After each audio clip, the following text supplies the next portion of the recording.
Hello, dans cette vidéo je continue le Tessia épreuve 1 de 2023.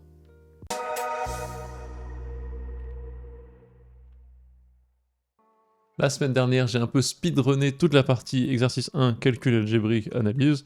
Je vais continuer maintenant, encore une fois je ne l'ai pas vraiment lu avant, j'ai vu que c'était sur la géométrie puis des limites, et je vais vous le faire en direct, on va essayer de voir ce que ça donne, avec les erreurs potentielles que je vais faire, et on espère la détection de ces erreurs si j'en fais.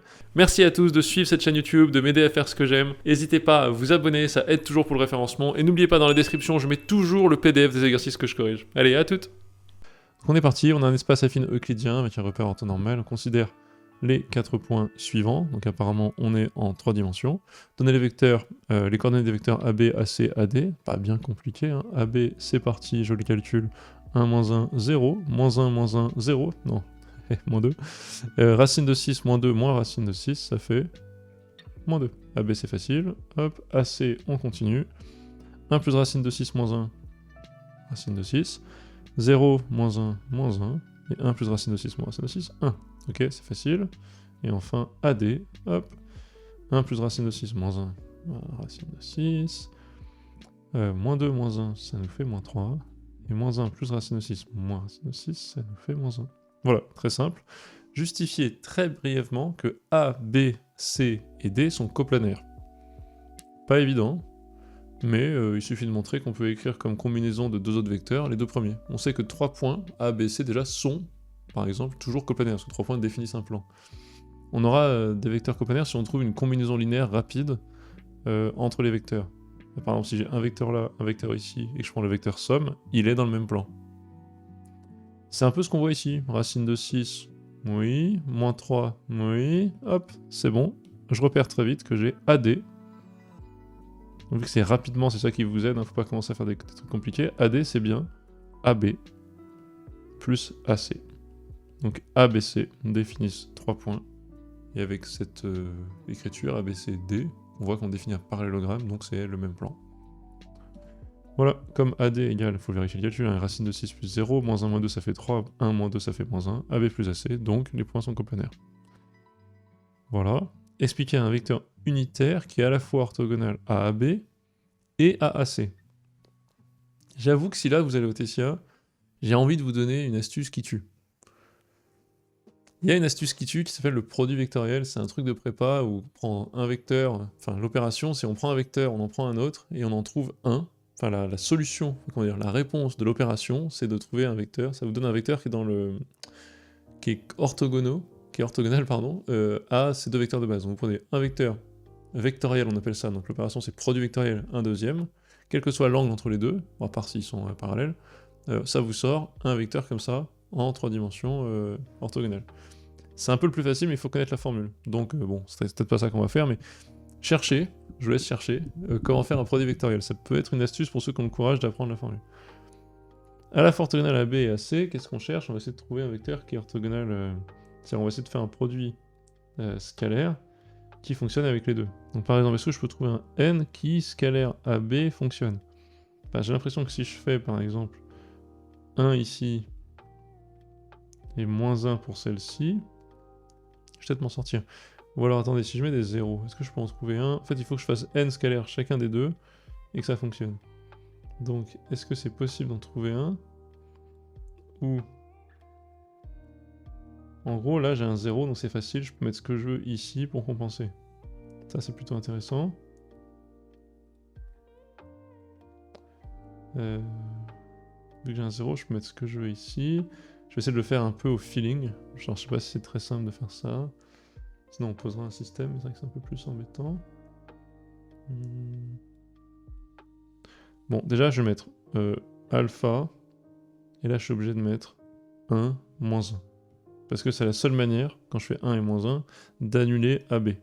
Ça fait 1, ça fait 0 fois alpha, 0, plus 1 fois moins 2, plus moins 1, moins 2, plus 2 égale 0. Et je veux que donc, celui-là est orthogonal à AB. Et ensuite, je vais faire le produit scalaire, alpha 1, moins 1, de racine de 6, moins 1, 1. Et ça, c'est quoi? Ça fait, le produit scalaire, ça fait racine de 6 alpha, moins 1, moins 2. Je veux que ce soit égal à 0, donc je prends alpha égale 2 sur racine de 6. Donc 2 racines de 6 sur 6. Et donc racine de 6 sur 3. Parfait. Et donc j'ai racine de 6 sur 3, 1 moins 1, qui est bien orthogonal à AB et à AC. Donc ça c'est super. Et je veux qu'il soit unitaire. Donc je vais devoir calculer la norme de celui-ci. Je prends la norme de celui-ci. Donc ça fait racine de 6 au carré, ça fait 6 sur 3 au carré. Ça fait 6 sur 9 plus 1, sa norme. Ça fait donc 2 tiers, plus 1 plus 1, plus 2, plus 6 tiers, ça fait 8 tiers. Hop. 8 tiers. Ah, excusez-moi, je vais peut-être trompé justement. 6 sur 9. Donc c'est norme du vecteur, c'est justement le carré des 3. Je sais pas pourquoi je vous ai mis les symboles comme ça, j'ai fait un peu n'importe quoi. Ça en fait c'est la norme au carré. Hop. La norme au carré. Si je l'appelle, pour l'instant celui-là je l'appelle U. Je vais dire que la norme de U au carré c'est 6 neuvième plus 1 égale 8 tiers. Donc norme de U c'est égal à 2 racines de 2 sur racine de 3, c'est-à-dire 2 racine de 6 sur 3. Et donc, je vais dire que n, c'est 3 sur 2 racines de 6 fois u. Voilà, vous avez compris, je vais faire en 2 étapes. D'abord, j'ai cherché un peu à la mano, mais vous avez compris l'idée, vu qu'il y a un 0 ici. Je comprends très vite que c'est une structure en une fois celui-là et moins une fois celui-là qui va me faire dégager le AB, donc je trouve ma structure générale de mon vecteur. Je le rends pas unitaire tout de suite. Je fais un petit produit scalaire pour poser une équation avec le AC. Je trouve donc quel est ce alpha inconnu. Je prends celui qui m'arrange pour que ça s'annule. Parfait. Ça me fait donc un produit scalaire qui va être nul aussi pour le vecteur AC avec le vecteur U. Donc j'appelle U ce vecteur-là, que je viens de trouver. Et je l'appelle U uniquement parce que N c'est le nom du même. Celui qui lui est parallèle, même sens, mais normé. Donc rendu unitaire. Donc je calcule sa norme au carré. Sa norme c'est donc ça. Je divise par la norme fois U, vous avez la réponse. Voilà. Vrai ou faux, ABDC est un parallélogramme. Si vous n'êtes pas sûr, faites un petit dessin. AB plus AC est égal à D, ça fait bien AB.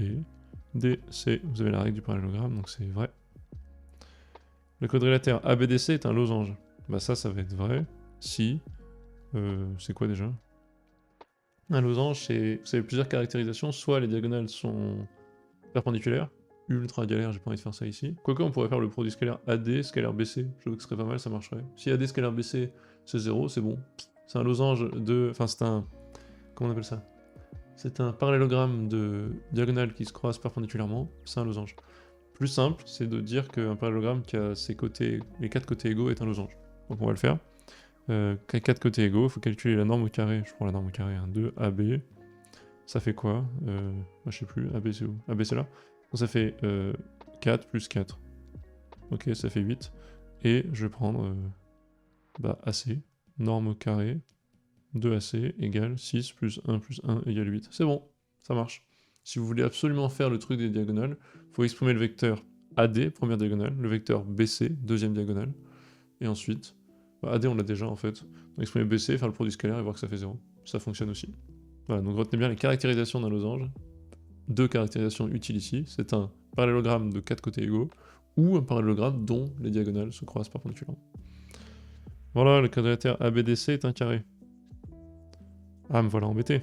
Bah, on va essayer de faire le produit scalaire AB.AC, tout bêtement. AB.AC, on sait que c'est un quadrilatère qui a 4 côtés égaux. Ils sont égaux 2 à 2, parallèles, parce que c'est un parallélogramme. Puis ils sont en fait losanges, c'est les 4 côtés égaux. Ok, mais un losange avec un angle droit. Un losange avec un angle droit. Est-ce que c'est possible d'avoir un losange avec un angle droit qui n'est pas un carré? Il me semble qu'un losange avec un angle droit, c'est un carré, tout bêtement. Vu que les côtés sont parallèles 2 à 2, bah donc il suffit de montrer qu'il y a un angle droit. Ok. AB, oui, alors ça c'est de la géométrie en fait, maîtrise de la géométrie de... je sais pas, de quand?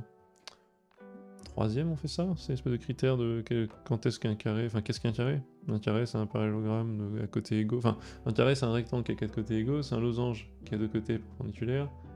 Donc c'est un parallélogramme qui a ces diagonales qui se coupent en leur milieu et qui sont orthogonales.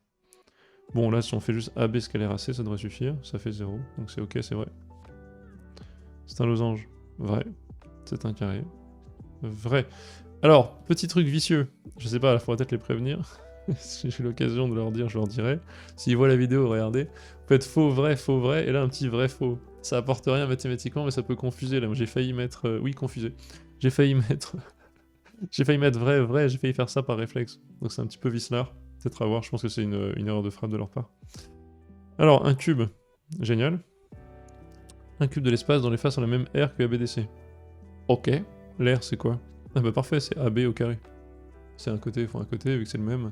Donc l'air, déjà, c'est 8. R, 8. Ça sert peut-être à rien, mais je le rappelle. Le volume du cube C est donc égal à quoi? Bah, 8 fois racine de 8. Non? Bah, c'est... Vu que deux côtés, enfin, côté fois côté, ça fait 8, donc ça fait racine de 8.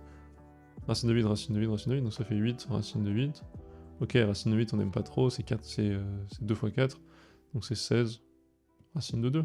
Parfait, hop, c'est le A. On considère la sphère dont le centre est le centre du cube C, ok, et qui passe par les 8 sommets. Le rayon de la sphère est... Alors, bon ça c'est pas trop compliqué, parce qu'en fait ça va être... Faut calculer... En fait le rayon de la sphère c'est la demi-grande diagonale. Alors vous allez me dire de quoi tu parles. Hop, vous êtes là. En fait elle a pour centre la sphère, le centre du cube. Si je fais comme ça, bah, le centre du cube il est genre là au milieu. Donc ce que vous voulez vous c'est... espèce de demi, je vais la faire en rouge, demi-diagonale, enfin une grande diagonale. La plus grande diagonale imaginable du cube qui va de ce point à ce point, au fond. Je la trace, elle passe par là. Et moi, ce que je veux, c'est quoi? Donc il y a des formules pour les connaître par cœur. Hein. C'est le mieux, mais bon, là, vous les avez pas, c'est pas grave. Et je prendrai la demi-diagonale pour trouver le rayon. Donc comment je fais? En fait, l'idée, c'est de se rendre compte que ce triangle-là, si j'appelle A, B, ça n'a rien à voir avec les ABCD précédents, hein. A, B, C, ici, hop, et ben j'ai racine de 8. Là, j'ai quoi? Bah, j'ai racine de 8, donc AC, quand je fais Pythagore, bah, ça fait 16.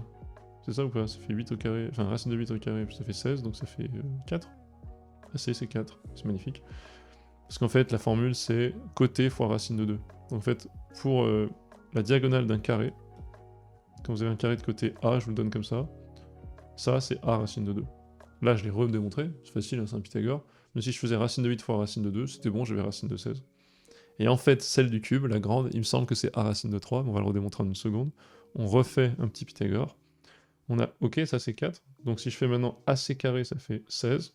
Plus AB carré, bah, ça fait 8. Ça c'est BC carré. Donc BC carré, c'est quoi? C'est 16 plus 8, donc c'est 24. Donc BC, c'est racine de 24. Égal, c'est 4 fois 6, donc ça fait... 4 fois 6, ça fait donc 2 racines de 6. Et le rayon, c'est donc racine de 6. Voilà. Et on retrouve bien racine de 24, qui était bien A racine de 3, c'est-à-dire racine de 8 fois racine de 3. Ça, vous pouvez le retenir. Quitte à retenir quelque chose comme ça, vous avez sur un carré de côté A, la diagonale, c'est A racine de 2. Sur un cube de côté A, je vous le mets maintenant, c'est que c'est bien de connaître ça. La grande diagonale, je vous la fais en vert. A racine de 3. C'est bien de retenir ça. Voilà, ça peut déchirer l'exo encore plus vite. Bon là ça vous fait une petite vidéo de 13 minutes, c'est sympa. Je pense qu'on va continuer. Je vais continuer, je vais faire l'exercice 3, calcul de limite. En plus je kiffe les calculs de limite, donc c'est parfait. En plus et moins l'infini, vous pouvez utiliser le fait que les puissances, c'est la puissance la plus grosse qui domine. J'essaie de zoomer un petit peu.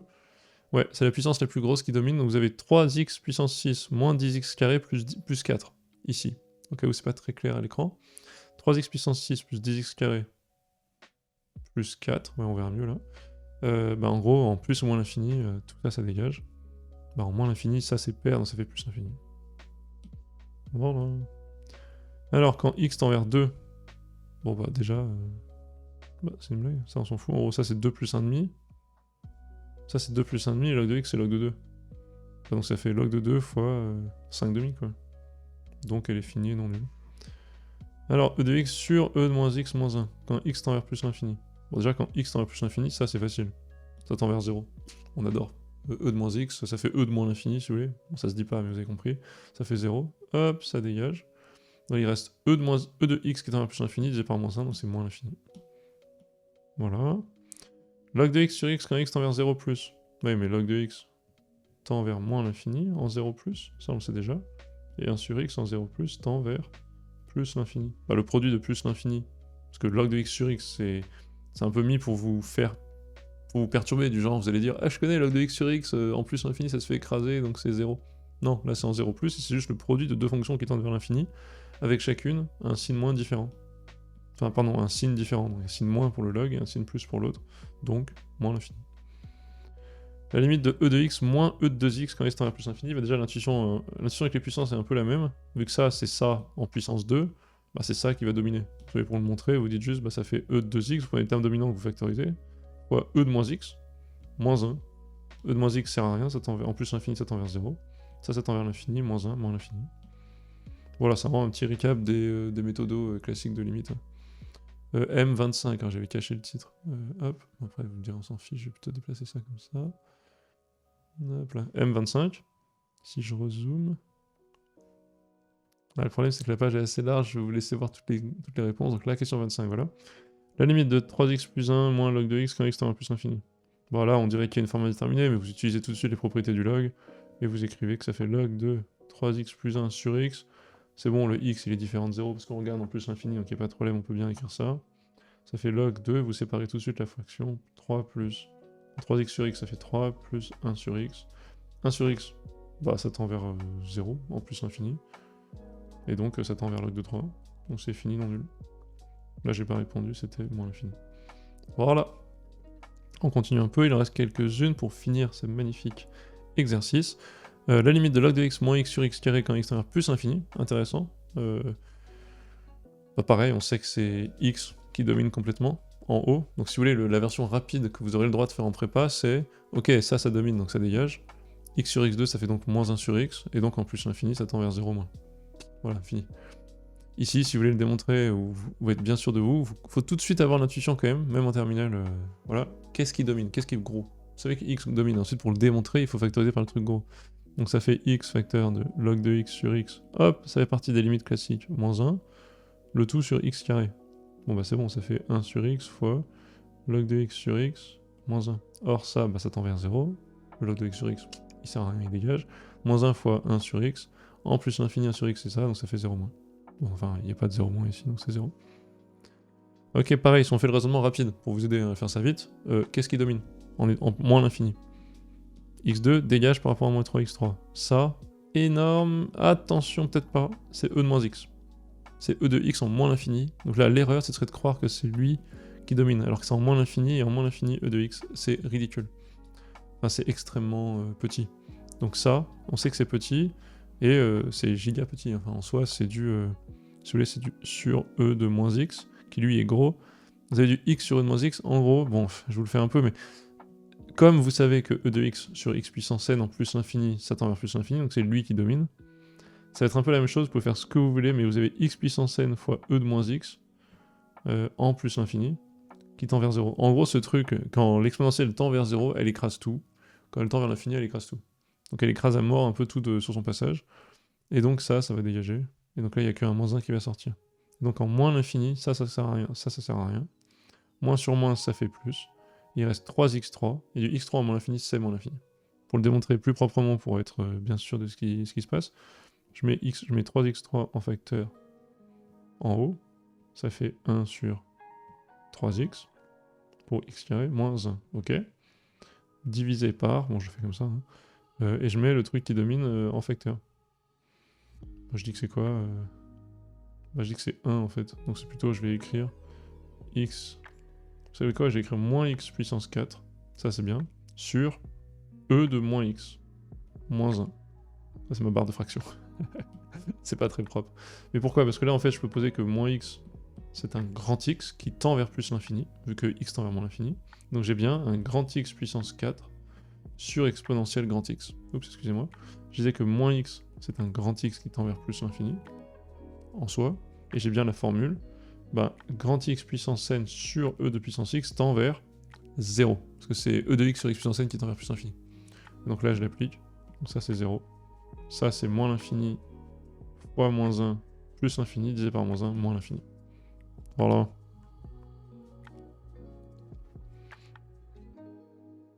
Et alors on fait la même chose ici, en plus l'infini, encore une fois on essaie de voir ce qui domine pas. Le 1 en plus l'infini il sert à rien. X, ce terme-là, on va voir ce que ça donne, ça sera du E de x sur x, donc plus infini. Et ici il va se passer quoi? Bon, on va regarder. On va regarder comme d'hab, en factorisant par le plus gros à chaque fois. L'intuition, c'est que ça a l'air d'être celui de gauche en haut qui domine, et celui de droite en bas qui domine. Ça, on va le faire. Donc on multiplie comme ça. C'est comme ça que vous savez par quoi factoriser celui. X exponentielle 2x fois... Oups, ça me dérange tout ça. Voilà. Fois 1 moins E de moins x. Parce qu'il y a E de 2x. Log de x sur x. Ah, je sais pas ce qu'il vous faut, mais vraiment, c'est... Ça tend vers 0 à 200 000 à l'heure, et ça aussi. Donc tout ça, ça dégage. Donc ça fait du x E de 2x. Et en bas, vous avez sur, je refais ça encore, bon désolé, x carré E de x, facteur 2, 1 sur x2 E de moins x, qui dégage mais super vite, plus 1. Ok, ben ça c'est super, et vous avez donc simplification de tout ce qu'il faut, le x s'en va, le x carré ici, le 2 s'en va ici, le x s'en va ici, et vous avez un E de x ici, qui domine, fois 1 divisé par x, vous avez E de x sur x, avec ce truc qui tend vers 1. E de x sur x en plus l'infini, c'est plus l'infini. Voilà, donc toute l'astuce que je vous ai déroulée à chaque fois avec tous les petits exemples, c'est à chaque fois trouver le truc qui domine et factoriser par lui. Et à force d'entrer, ça peut devenir intuitif, mais ça c'est à vous de connaître. Tout est basé sur le cours de terminal, qui est en gros, qui contient les croissances comparées. Donc c'est qu'il faut connaître, c'est log de x sur x en plus l'infini, ça fait 0, E de x sur x puissance n, ça fait plus infini en plus infini, adapté avec E de moins x en 0, voilà, vous avez 3 ou 4 comme ça à connaître, puis à force, vous en sortez. Alors là, attention, quand x tend vers 0, attention, le réflexe qu'il faut absolument avoir en tête, attention, c'est les taux d'accroissement, les quantités conjuguées. Donc en 0, on a un ensemble de choses à connaître. Par exemple, vous avez sinus x sur x tend en 0 plus vers 1. Vous avez E de x moins 1 sur x qui tend quand x tend vers 0 plus vers 1. Vous avez tangente x sur x qui tend quand x tend vers 0 plus vers 1. Vous en avez plusieurs, il y en a d'autres, hein. Il y en a plein. En gros, à chaque fois c'est un nombre dérivé, on peut interpréter ça comme sinus x moins sinus de 0, qui fait 0, sur x moins 0, ça tend vers sinus prime de 0, donc cos 0, donc 1. Ça c'est pareil, c'est exponentielle de x, ça c'est exponentielle de 0 sur x moins 0, ça tend donc vers exponentielle prime de 0, 1. Pareil avec tangente x sur x, vous ne le voyez pas à l'écran, mais ça tend vers 1. Il y en a plein des comme ça, c'est bien de les connaître. Là, je le dis parce que j'ai vu ça. Ça sera pas du tout ce que je vais finir par appliquer, mais je voulais l'écrire et vous faire un petit rappel au cas où vous n'étiez pas sûr. Donc il y en a 3-4 à connaître, c'est très bien, c'est une technique classique et c'est bien de les savoir par cœur. En tout cas les plus classiques. Ici j'ai quoi? Bah, déjà je vérifie qu'en 0 ça foire un peu. Ça c'est du 0 et ça c'est du 1 moins 1, 0. J'ai une racine qui m'embête, quantité conjuguée directe. Donnée sans justification. Je comprends pas, c'est pas la même? Ah non, c'est une autre. Attention, là il y a un x2, là il y a un x tout de suite, on repère, attention. x2, x.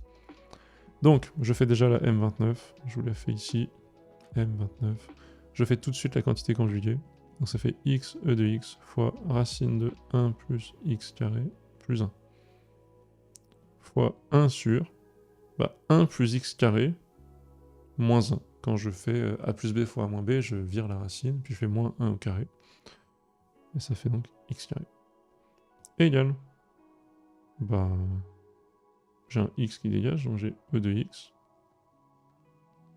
sur x fois racine de 1 plus x carré plus 1. Étape par étape. Ça,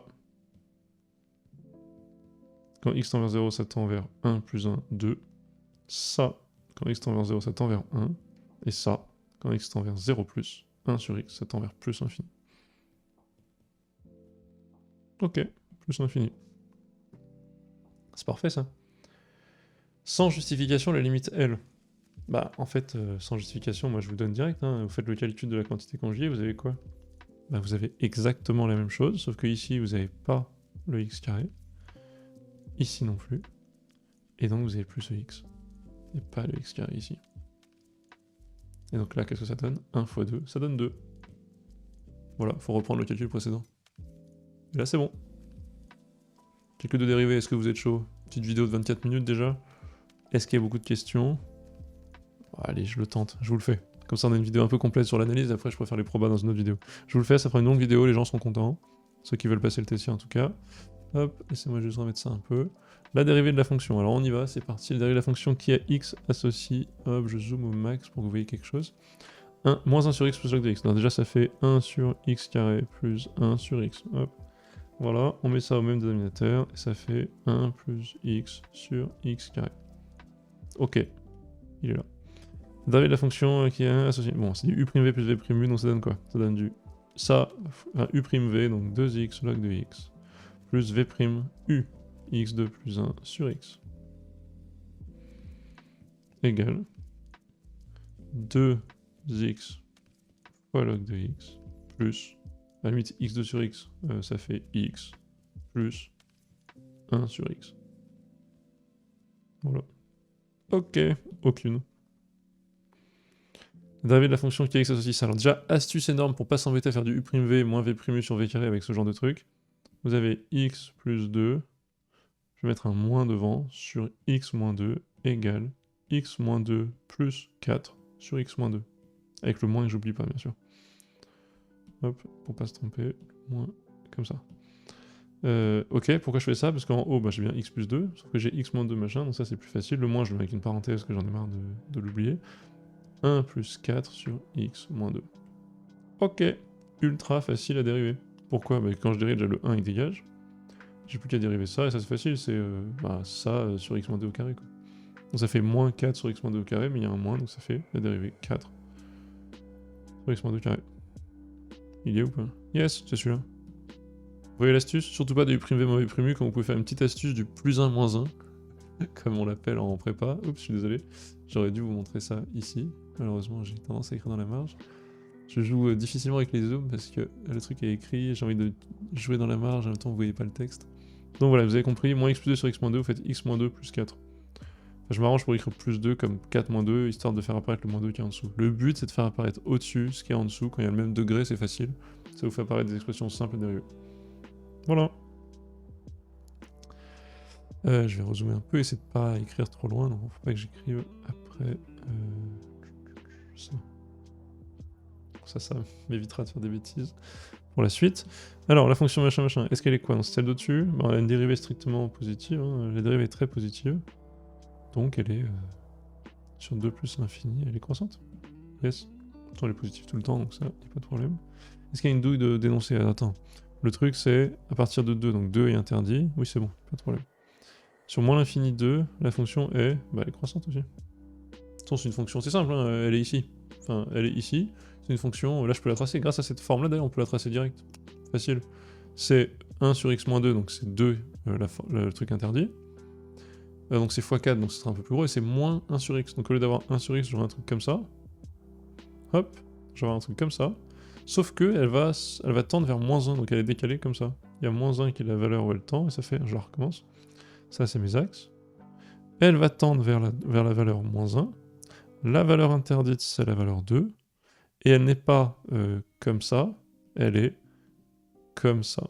Hop, c'était faux, vous avez compris l'idée. Je sais pas pourquoi je le fais au laser, je devrais le faire au stylo. Moins 1. Et elle est, on a dit, comme ça. Hop. Hop. En gros. Toujours croissante. C'est bien. Donc la fonction est toujours croissante. Yes. Je sais pas pourquoi, c'est que c'est un truc de piège. La fonction de la dérivée qui associe ça est. Donc ça c'est du u' sur u. Donc ça donne 2x sur 1 plus x2. Ok, juste une formule. Ça c'est du u' fois e de u. Donc ça donne u' c'est e de x fois elle-même e de x. Enfin e, parce que je l'ai écrit en exp de e de x. Easy. Ah bah y a pas. C'est du e de u', hein, donc e de u, je vous remets la formule au cas où. Hein. La formule c'est e de u, e tout prime égale u' fois e de u. Prenez le truc à l'intérieur, vous le mettez devant en le dérivant, et ensuite vous remettez la même exponentielle. Donc j'ai la même ici. Ça c'est bien, c'est la seule où il y a, mais il manque quelque chose, donc c'est aucune des propositions. Top, je continue à avancer un petit peu. La dérivée de la fonction qui, il va beaucoup de dérivées. Alors là c'est quoi? C'est du u'v plus v'u. Bon, on va voir ça déjà, je sais que l'exponentielle ne change jamais. Donc s'il y a une exponentielle différente, ça dégage, donc déjà ça c'est mort. Et ensuite, bon, faut le faire, hein, je vais essayer de voir. Donc c'est du u'v plus v'u, mais donc u'v. Déjà je sais que e de racine de x fois u', 1 sur 2 racine de x. Plus v' fois u, donc racine de x, fois racine de x' fois e de racine de x. Voilà. Égale donc e de racine de x en facteur de, je sais de pas écrire n'importe où. Là il y a la racine de x qui se simplifie hein, déjà, on est content. Hop. Donc 1 demi plus je sais pas quoi. E de racine de x sur 2 d'ailleurs. Facteur de 1 sur racine de x plus 1. Voilà. Ah ouais, il veut peut-être mettre tout, mais tiens. Dans ce cas, ça fait 2 racines de x. En bas, 1 plus racine de x. Hop, je vais faire ça comme ça. Sur racine de x. Voilà. Et donc, c'est 2 racines de x en bas. Donc, c'est celle-là. 1 plus racine de x. Ok. Ça se fait. Hein. Et donner une expression la plus simplifiée. Alors, on aura une petite vidéo de 30 minutes. C'est parfait. De la dérivée de la fonction qui est x aussi. Log de ça. Ah, c'est très laid. Bon, je vais le faire ici. C'est u' sur u. Hein. Bon, c'est le u' qui va être un peu chiant, mais en soi, ça va. Donc, au final, on finit par dériver ça. Au final, on dérive, le seul truc, si on réduit un peu, on dérive 1 plus 2x puissance moins 1 demi. Pourquoi? Parce que c'est la racine, mais en inverse. Ça, c'est facile. Prime égale moins 1 demi fois la dérivée du truc, donc 2 fois le truc, moins 1. Moins 1 demi moins 1, ça fait moins 3 demi. Égale moins 1 sur 1 plus 2x, puissance 3,5, c'est-à-dire 1 plus x fois sa racine. C'est parfait ça. Donc j'ai ce truc-là, et donc la dérivée totale de la dérivée de ça c'est f. Non, g c'est ça. Dérivée de g c'est quoi? C'est ce truc-là divisé par l'autre. C'est u', ce que je viens de dire là, divisé par la fonction initiale. On va l'écrire. Ça fait donc moins 1.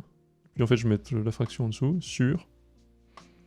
Et j'ai du 1 plus 2x fois racine de 1 plus x fois tout le truc qui est derrière. Racine de 1 plus 2x fois tout ça, ça fait racine de 1 plus 2x fois 1 plus 1. Génial. Racine de 1 plus 2x plus 1. Est-ce qu'on pouvait simplifier mieux? Je pense pas, moi je m'arrête là. C'est bien, en plus G', on voit que c'est simple, sur R+. Sur R+, strict, R+ étoile par exemple, je vois que ce sera une fonction décroissante. Est-ce que c'est la fonction la plus simplifiée? Peut-être que je peux me débarrasser de la racine qui est en dessous en faisant une quantité conjuguée. Oui, ça serait au-dessus. Racine de 1 plus 2x, je ferais moins 1. Je multiplierais par celle-ci. Avec un moins, ça ferait 1 moins racine de 1 plus 2x divisé par 1 plus 2x fois...